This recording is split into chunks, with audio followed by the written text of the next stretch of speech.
While most Australians in the eastern states will be understandably focused right now on Cyclone Alfred, here in Perth, it's election time. The West Australian election is happening on Saturday. It is the closest thing really to a fait accompli result that we've probably ever seen. Labor won 4 years ago here with the biggest margin ever recorded in an Australian election. Mark McGowan was incredibly popular after the COVID border closure. He's since gone, replaced by Roger Cook, who's led a disciplined, scandal-free team. The Liberals hold only 2 seats in the 59-seat parliament. They will surely increase that number, but getting anywhere near close to a majority does seem to be pretty far-fetched. Nonetheless, it will be fascinating to see what happens in the West, particularly with the federal contest just around the corner. So I'm keen to explore what we should be looking for in this election and go through some of the quirks of this WA contest. I'm David Speers on Noongar Country in Perth. Welcome to Insiders on Background. And who better to walk us through what to look for in this election and what it means for the federal contest coming up than the best in the business, the ABC's Chief Elections Analyst, Antony Green. Welcome. Thank you. So, look, picking your brain's always a great way for me to prep for election night, so I do appreciate this time. I'm glad we can do it. Is this going to be the earliest election call, do you think, you've ever made, Antony? Oh, last time was earlier. Right. I mean, what time was that? Just to remind us. 6:43. I Right. mean, at the last election, the Liberals and Nationals needed an 8% swing to them. And by 6:43, the swing was 12% the other way. There was no way that was correcting. At this election, the Liberals and Nationals need a swing of like 23%. It's just massive. Now, we may well see a swing of 15, 16%. So we will see a big swing. Which is huge. Yes. But nowhere near what they need. That's right. But so we will see that first swing, and you'll just have to wait a little bit longer because the swing's going in the right direction. Plus, there could be a difference between the city and the country. People have got to understand the scale of Labor's victory last time. They got 70% of the two-party preferred vote.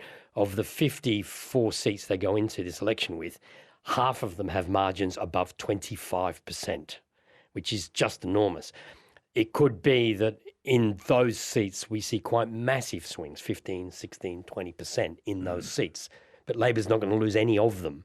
The important thing is how many seats the Liberals and the Nationals can pick up of the small number of marginals there at the moment.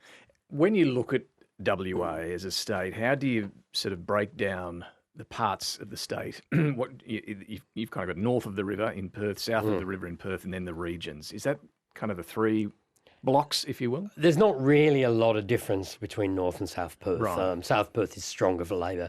Northern Perth is stronger for the Liberal Party, but used to be. not massively. Yeah. The Liberal seats are clustered along the inner northern beaches, along the inner lower reaches of the Swan on both sides, in the hills to the east. They are the more naturally Liberal seats. Of course, they only hold one at the moment, which is Cottesloe. But they'll get back some of those northern beachside seats. Yeah, they'll get back Churchlands, Nedlands, Careen, maybe Hillary's. They'll pick up maybe Bateman, maybe South Perth. It sounds like a list of the better suburbs. It gets harder for them in that southern part of Perth, I guess, than those northern beachside suburbs. What about the regions? The thing about Perth, there's 59 seats in the Legislative Assembly. If you include the 2 seats in Mandurah, which is effectively an extension of the metropolitan area, there's 46 in Greater Perth. There's only 46, and there's only 13 in the rest of the state. There just aren't many regional states. Seat of Kalgoorlie, I think, is 3 times the size of Victoria.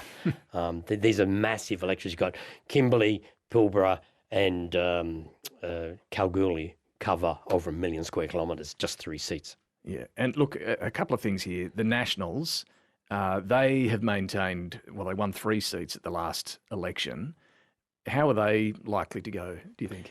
The Nationals, and there's a long history, there's not a lot of love between the Liberals and Nationals. Charles Court used to hate the National Party. He would do everything he could to entice Nationals to join, and the Nationals did split in the 1970s. You had 2 versions of the National Party, one in government, one outside of it, and then one of them went bankrupt through a bad investment in a shopping centre. So it's a long story, but there's a long history. They were reunited under a gentleman called Hendy Cowan, who dominated the National Party there for a while, was Deputy Premier under Richard Court. That's the only time in modern times they've really seriously been in a strong coalition. They lost the 1989 election against Peter Dowding and Labor because they weren't in coalition and Labor were able to run against it. By the time of the 93 election, they were in coalition. They were in coalition through 2 terms of the court government. In 1996, they even ran joint tickets for the upper house for the only time ever. So that was how close they were. But since then, there hasn't been a coalition. When the Liberals got back into government under Colin Barnett, it wasn't a coalition government. The Nationals negotiated with both sides, eventually went with the government, but they didn't call it a coalition and continued to operate very differently and had a number of policies which they forced the Liberals to implement. And Greens and Independents aren't really what they are in other states and federally. You know, we talk about that growing third-party vote in every other election, but not here so much, is it? Not in the lower house. It's very rare to get in. There are been rural independents over the years, not many in Perth itself. One independent, Liz Constable, was the member for Churchlands for a number of years. But sometimes, as occurred at federal level in Western Australia, sometimes the independents pop up through factional disputes within the Liberal Party. They've defected from a major party. But there are changes to the upper house I just wanted to touch on here as well. The way the upper house is elected, there's a change at this election, which could see an extra Green likely elected. What is that change, and what is it? Does it disenfranchise the regions or mean they have less influence than they did? Well, since 1989, the state has been divided into 6 regions, 3 in the metropolitan area and 3 in the rest of the states based on land usage. You have southwest, agricultural region, and mining and pastoral. Perth has 75% of the population, but only elects half of the seats. The 25% outside used to elect half the seats. But it was even weirder than that because the 2 remote regions, agricultural and mining and pastoral, had 10% of the population and elected a third of the upper house. So what Labor's done, it got control of the upper house for the first time in history at the last election, and it's introduced a statewide electorate as we've got in South Australia and New South Wales, so that there's 37 members elected at large across the country. The quota is 2.6%. So it's going to be a very proportional outcome, but it does disadvantage the National Party because the National Party, because of the old 3-to-1 bias against Perth, used to do well in the smallest regions, and that was its power base in the upper house. Under the new system, if it gets 5% across the state, it gets 2 seats, which is less than it's got now and has had in the past. So it disadvantages the National Party. It will produce a very proportional outcome, but it means the government will lose its majority. It'll be interesting to see who gets elected. Yeah, it means they'll have to work harder in the upper house. It also means the Nationals are now running candidates in metropolitan seats in Perth because they've got to run up that vote in the upper house. Just explain that to us and how that's likely to they've struggled to get candidates. In fact, they've only got 8 in Perth out of the 44 seats. And some of them are Liberals who lost pre-selection, who didn't win pre-selection. There's a number of, across the state, a number of the national candidates running were candidates who lost the Liberal pre-selection. So there's a bit of that going on. So it's like the two forces. So they've run in all seats at federal elections and they only get 2-3% in Perth itself. We'll see if they do better this time. Now, we've got a federal election around the corner. I think we always need to be very careful and cautious about, drawing too much from a state election result and what it means for the federal one. But given the proximity of these 2 elections, what can we look at in this state election result in terms of how it might impact on the federal result? The last state election was 70% two-party preferred. The last federal WA was 55% Labor. I think it was equalled their result back in 1983 when Bob Hawke was elected. So it's very rare for Labor to get over 50% federally in WA. Nonetheless, would you say the popularity of McGowan helped Albanese? Certainly, yes. Yeah. Yes, and the unpopularity of the Liberal Party at the time. Yes, who made a complete mess about closing the border. And the federal Liberal Party as well, because they were the ones that bought into the court challenge initially before withdrawing. And everyone remembered that. So I think that's... that. Yeah. Western Australians remember every slight by the eastern states. I think that's there. Now, if there's a 15% swing at the state election, that just brings them down to 55, which is what Labor got at the last federal election. So admittedly, there will be a swing against Labor at the federal election, but I don't think you'll be able to look at those overall numbers. I was looking last night, I was trying to plot some maps to try and figure out the overlap between the state and the federal elections, and I was drawing them and overlaying the state maps. It's going to be very difficult to work that out on the night, and I don't think we've got any chance of doing that in the coverage, but I'm sure someone will be doing that the next day. The seats to watch are Riverton, which is, not Riverton, Tangney is the federal seat. Tangney, the federal seat, but that has Riverton, Bateman, Bicton, and a bit of Jandakot. So there are 4 seats. And these are the ones just south of the river. Yep. So if we do see Labor's vote holding up well in those state results, that will give Labor some heart there. But the Libs are feeling pretty good about getting Tangney back. The other one they're talking about is Bullwinkle, which everyone says Labor can't win that seat because it's covering all these rural areas. I've been and looked at it. There's only 15% of it is in rural areas in terms of population. Most of the voting booths are in the metro area. I've got this plot of the polling places in that seat. They're all on the very eastern edge of the electorate in places like Forestfield and Midland, which all voted solidly Labor last time. So it can be a bit confusing to look at that and you figure out how does it come out as a Labor seat? Well, it's because you've got to weigh up the fact that the area of the electorate is much larger than where the people live. Yeah, no, exactly. Anyway, look, there'll no doubt be a lot of reading of the tea leaves after Saturday night to see what the federal implications are. And of course, we should mention just before we move off this, Kate Chaney, the seat of Curtin. The Liberals are hopeful of taking that back. I don't know if they're overly confident, but that's a bit of I don't know, how would you describe that part of Perth? It's the equivalent of Wentworth in Sydney. It's like the best addresses are in that electorate. Yeah. And that's why they were so cranky to lose it. But it's got Cottesloe, which is the only Liberal seat in Perth at the moment. It's got Nedlands, Churchlands and parts of Scarborough. So it's all the seats the Liberal Party needs to win. They have a strong chance of winning all those seats at the state election. There are some tealish independents in some of those local seats. We'll see how they go at the election on Saturday night. But these suburbs could well vote Liberal state election, but still vote for Kate Chaney. That's right. Yeah. Federally, we'll see. Look, we know Anthony Albanese and Peter Dutton had plans to come here in the final days of this state election. But what's happening over on the east coast with Cyclone Alfred, of course, has kept them over that side of the continent. I want to get your thoughts on the timing of calling an election. There's a lot of focus on, does this mean the PM now has to hold off, can't go see the Governor General on Sunday or potentially Monday to call an April 12 election? He might have to wait now. What do you think? It'd be a difficult thing to do, wouldn't it? Be a bad look if there's a cyclone still unfolding. If there's serious flooding going on in Brisbane, it's not going to look good if you call an election. The election campaign is 33 days, minimum is 33 days from the issue of the writ to polling day. So if you wanted the election on the 12th of April, the writ has to be issued on Monday. Now, just to explain this, so normally elections are called on a Sunday.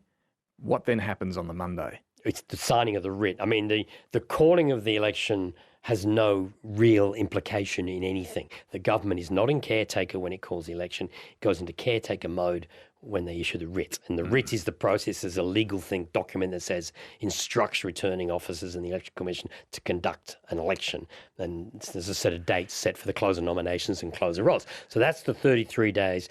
Normally, it's announced a day or two early. And the simple reason is, while the government issues one writ for the House of Representatives, there are 8 writs issued for the Senate.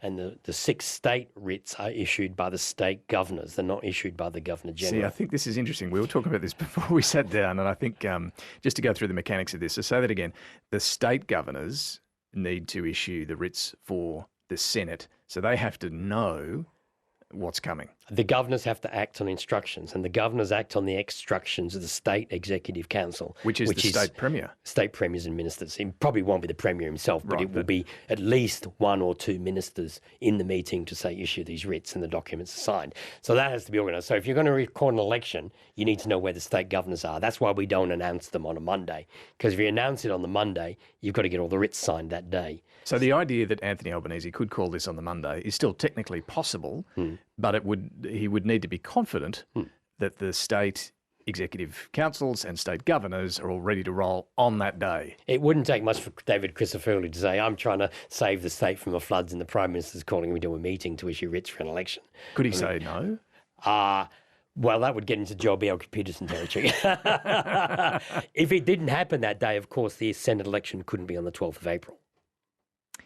Yeah, because once you go past the Monday, then... Yeah, then that state, if the writ for that state isn't issued, and nobody wants to hold a separate Senate election for one state. Okay, but look, it is possible, but they would probably need a heads up either very early Monday morning or Sunday that they're going to be required to do the issuing of the Senate writ on the Monday. It's all standard stuff, but as I said, If you you can't find the governor on the Monday in Queensland because he's visiting floods in Rockhampton or something, or Yeah. Anyway, look, I find it interesting. And then once we go beyond Sunday, Monday this weekend, then you run into the problems of Easter and Anzac Day, and you'd probably have to wait until May the 3rd would be the earliest.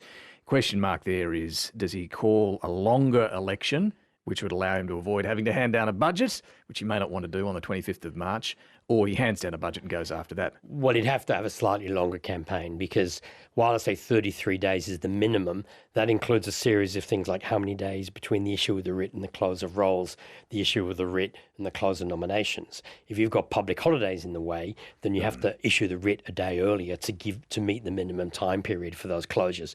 So you sometimes get up towards 36 or 37 days. And I think that's happened. If you remember, Scott Morrison called the election on Thursday, and the writs are issued that day, I think, or on the Friday, because you needed the extra days. Yeah, because of those. Yeah, that's interesting. Or you go for the longer, Malcolm Turnbull style campaign. But that was carefully timed to get the second on the election on the 2nd of July because it was a double dissolution and the Senate terms have to be backdated. So if you'd held the election before the 2nd of July, you would have lost the year off your term. No Prime Minister wants to do that. Now, Antony, as we know, this is going to be, your last state and then your last federal election in your current on-air role, at least with the ABC. I'm glad you're going to be hanging around behind the scenes for a little while longer. But it brings me to your favourite election night memories. I've heard you tell them off-air quite a few times, but what are some of your fondest election night memories? I think the first federal election when there was this huge dispute about whether we could call the election or not. Right. This was 93. 93. And David Hill was the managing director at the time, and also on the board was Rod Cameron, the former ALP pollster, and John Bannon, who was a former Premier of South Australia. And like a lot of people, they were convinced Keating was going to lose the election. Yep. And so they were assembled in the ABC boardroom in Ultimo watching the ABC election coverage. And we had some problems with the way we'd drawn our graphs that year. That was the first election where we introduced, and then let me go back. 1993 was the first election where they counted preferences. I remember in late 92, I remember sitting in a committee room in Parliament House all day with the Electoral Commission and with the committee trying to work out the way they were going to sort of phone the votes through. The Commission wanted to phone both the primary and the two-party preferred at the same time, and we were arguing for a separate phone call and went backwards and forwards all day, and we eventually got the separate phone call, which is just as well because these days you couldn't possibly phone them through at the same time because it would be such a gap between them. There's a much smaller number of preferences in those. So this was the first year that had happened. It was also the first year then we were able to compare the two-party preferred by polling place with last time and get an accurate swing. Yeah. Well, we hadn't thought how that looked in our graphs, and I remember very early on we had the seat of Isaacs, and up came the graph, and it was 70% Liberal Party, and then we factored in the preferences, and we extended the bars to show the preferences, but because we were doing matching, the graph didn't automatically grow. And what happened, this 70% Liberal bar shrank to 47, and the Labor bar went up to 53. Now, that was an accurate prediction. That's what happened. Yeah. But the way it did it on air made everyone think there's something wrong with the computer. And so up in the boardroom, there was they didn't think Keating was going to win, and then suddenly our computer was showing them win, and some of the graphs were confusing, so they were convinced there was something wrong. And so we had this argument. Now, I was on camera and working my little area, so I didn't know the phone call was going backwards and forwards. But initially, they thought there was an error. Right, and didn't want you to call. Well, didn't want you to call the. They didn't want us using the predictions on camera because they were confusing people. Right. But they were right. It's just that they were presented in the wrong way. We learned not to do that again. But that was I remember that one because. Poor old Andrew Ollie was sat talking with Andrew Peacock beside him all night, who was saying, "Oh, it's too close to call. It's too close to call." And Andrew threw to me, and I drew the chamber, and it said Keating, majority of 9. And Andrew just looked at me and came back to me and said, "Well, of course, that's a very early call, very early figures." No, it was correct, but was there a call that you've made that was the most stressful, that created anxiety? You really had to. You really had to suck it up to make the call? No, not really. There's a couple. I remember the 1999 Victorian election when Jeff Kennett lost. All these figures were coming in from the country areas, and there were massive swings to Labor. We'd had to change something in our computer the day before because of the way the data was coming from the Electoral Commission, and we changed this. And then when I'm sat there on camera and there's these massive swings in the country, and I'm thinking, did we change that code wrong? And I remember I turned to John Brumby and said, John, can you have a look? In Ripon, is there a 12% swing going on? Yeah. And he rang up his scrutineers, he came out and there's a 12% swing in Ripon. I thought, all right. And so it was clear the Kennett government was in trouble at that point. During that evening, I remember, I think the hardest thing, I remember Queensland in 2015 was something similar when Campbell Newman lost. That was just this extraordinary wave of figures coming in. I'd had a shoulder reconstruction over summer that year, and I hadn't slept for months. I was trying to drive this touchscreen left-handed because I couldn't use my right hand. And this tsunami of results is coming in. Your shoulder's getting a workout. And there were so many seats changing hands, I couldn't check every one of them. And our computer was saying 46 Labor majority. It didn't quite get there, but it was showing a big swing, which nobody was expecting. Everyone was expecting a big swing, but not that. And I remember, and both of those elections had to pull people back because most journalists saying, the government's going to lose. No, they're not going to lose yet. We don't know that yet, but this is a result. And I think that's the... me trying to put that doubt and uncertainty when people want to. Well, this you is did that in Queensland. You asked me. You said, "Are you saying that the Labor government could still win?" Yeah. But the thing I love about your work is you are so careful. That speed isn't the priority. Accuracy is. That you do need to be right. You can only afford to be wrong once. Well, Queensland was a good example, right? Yeah. What's changed is we operate on swing.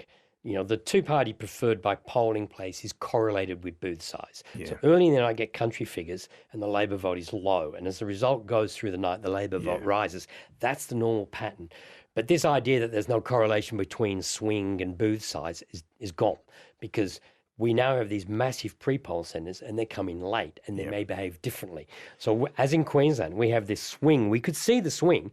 We had factored in how much the pre-poll would be worse for Labor, and it was having Labor on the edge. It came in much worse for Labor when those figures came in, and therefore it's changed. So it's not that we don't know that the figures are more conservative. But you've got to factor that in. But sometimes they're more conservative than they were conservative last time. Does the increasing trend towards early voting, as well as the increasing trend toward voting independent and minor party, this erosion that we've seen of the major party vote over the years, does it make election nights more difficult?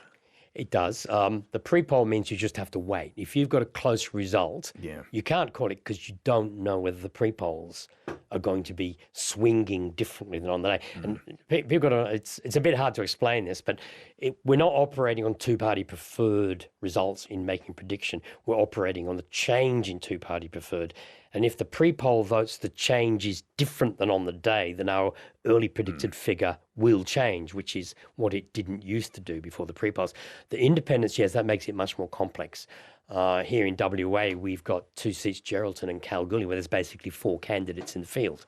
We may be able to work out Labor isn't winning, but we won't be able to work out who's winning. We had at the last election, we had all those teals in seats where the contest had been Labor, Liberal or the previous election. We had nothing to compare the preference count of Liberal versus Independent to compared to last time. We just had to wait and see what the numbers were. In case of, say, I remember Kooyong, we were operating on the primary vote for the Liberal Party. If our projection of the Liberal primary vote was going to fall short of 44, they couldn't win.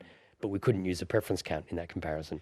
Well, Antony, it's an absolute privilege to work with you on election nights. I'm very much looking forward to doing so here in Perth and then whenever the federal one is as well. So thanks very much for chatting with us today. Thank you. Well, if you have any thoughts on this podcast, do drop us a line at insiders@abc.net.au. We will be live from Perth Sunday morning for Insiders with the wash-up from this WA election and the wash-up from Cyclone Alfred as well. I'll be joined by Cabinet Minister Murray Watt live from Brisbane, so hope you can join us then. 9 a.m. Sunday on ABC TV. Bye for now. You're making us all feel very excited about being here.